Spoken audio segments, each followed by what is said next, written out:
What parent would want to let go of a child? If there's even 1,000,000 to 1 chance that a miracle could come, who wouldn't hold on and fight until the end? This has been the heartbreaking reality in living hell for the parents of Archie Battersbee as they fight their son's doctors in court over whether his life support machine should be turned off. Well, I'm now joined by Archie's mother, Holly Dance, and sister-in-law, Ellie Carter. Holly, let's start tell us about Archie and tell us about that fateful day and what happened. Archie's a very bubbly, active little boy, very talented. He's a gymnast at South Essex Gymnastics.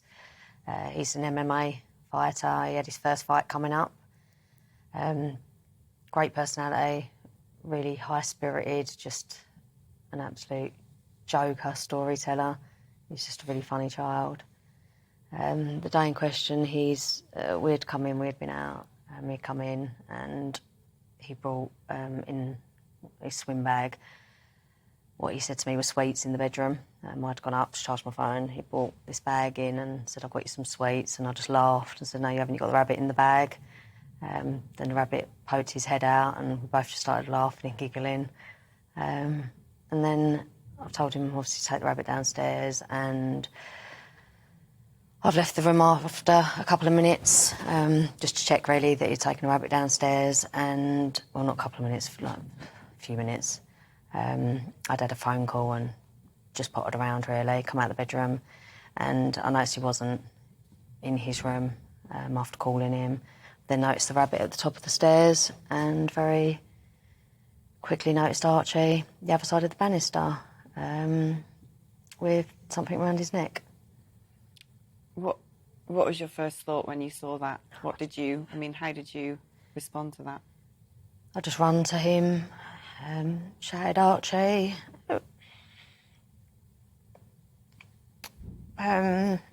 His lips had drained of colour a bit. They weren't purple, but they were drained of colour. He was warm. Part of me actually thought he was still, that he was joking. Tried to get it off. It was under his chin and around the back of his neck. Tried to get it off of him. So I'm lifting with one arm, trying to pull the thing over his head. Couldn't do it. So I've moved it forward, run out the house screaming for help. There was nobody there. Run straight back upstairs. Ended up snapping it, and when I snapped it, it became like a dead weight, really, and fell to the bottom of the hallway. I've then run outside again, screaming for help. The door was open, screaming for help. My neighbour walked around the corner, and I immediately started performing CPR on Archie. He did breathe. Breath come out of his mouth, the sound of breath come out of his mouth. I carried on. My next door neighbour was on the phone, like 999 call. He was on the phone. And I just carried on the CPR, and then Joe took over. And then the ambulance arrived. So the ambulance comes, Archie gets taken to hospital. Yeah, Southend Hospital. And not long after, he's then transferred, isn't he? No, it's quite a while after. About 3 hours, I think it took. They sent a team from the Royal London to pick him up and then bring him back to the Royal London. I think we got to the Royal London at midnight, so it was actually quite some hours. And up until this point, what sort of things have the doctors been telling you? It was quite positive at first. The CT scan showed blood flow, and his eyes were reactive, and they were sort of discussing the possibility of an operation, a decompressive craniotomy, and then it all just kind of he was making attempts. downhill. He was breathing on his own. They put him into neuroprotection to prevent any further, brain activity causing, obviously, damage.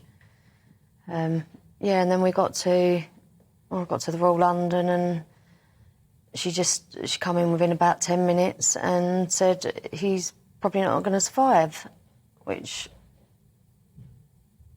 obviously I don't really understand why Southend would send him there to die. It just didn't make any sense, really. And I don't believe Southend did send him there for that reason. So Archie was put on life support. Yes. He's been on for 5 weeks now. And 8 weeks. 8 weeks. And they are now saying that it's time that he was taken off life support, that he doesn't have chances. And you have strong conviction that that is not the case. Yes. I don't believe it's long enough. It's like 8 weeks. It's a brain injury. I've been talking to nurses, like recently with like COVID patients that have been on life support for like 3 months, 6 months at a time. Like they're put onto a ventilator and put into an induced coma. You know, this is a little boy with a brain injury. Well, why is he only getting this short amount of time? And you have had backing from other doctors who have said they disagree with that verdict. They disagree that there is no hope. A doctor from the USA, he gave evidence in court. Yeah, he testified to say that... He's got like a 37-page CV. Very impressive. He said that there was a case in Canada of a girl in a very similar position who... Because they've depicted Archie as deteriorating, and that's just simply not the case. And similarly with this girl in Canada, they said that she was deteriorating and it was a sign of brain death, and they moved her to a different hospital where there was a religious exemption law, and it turned out she was just severely malnourished, and all of that deterioration was reversed, and she started responding to commands, which Archie's been taken off of feed for sometimes a week at a time. Right. And So he's not getting his nutrition. Yeah. So you have the support of a doctor from America who is helping you, backing you up. What other support do you have? What other support do you need?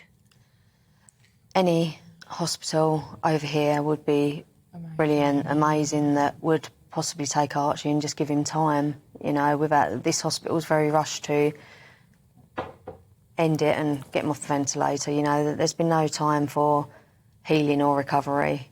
We've got a petition out there as well that if everyone could sign and share would just make the world of difference. We've got a GoFundMe page for medical treatment because unfortunately it's unlikely that the NHS are going to be willing to take Archie. So if there's a single hospital in the entire world that would even give Archie a chance, then we're willing to take that chance. We'd like to take it. Yeah, we're just begging people to help get the word out there and spread the message, really. As a mother, there's no parent in the world would give up, and you just want more time. Definitely, I want more time. I mean, just finally, there's been a circulated video that you've taken of Archie gripping onto your hand. I've got loads of those videos now. I think the one that maybe Ella sent you is Archie holding the 3 fingers. I've got one of him squeezing 2, where you can see my fingers are bright red and his knuckles are white, where he's squeezing. It's clearly not a reflex. And I'm shaking my hand very, very vigorously on that one, and he's still holding on.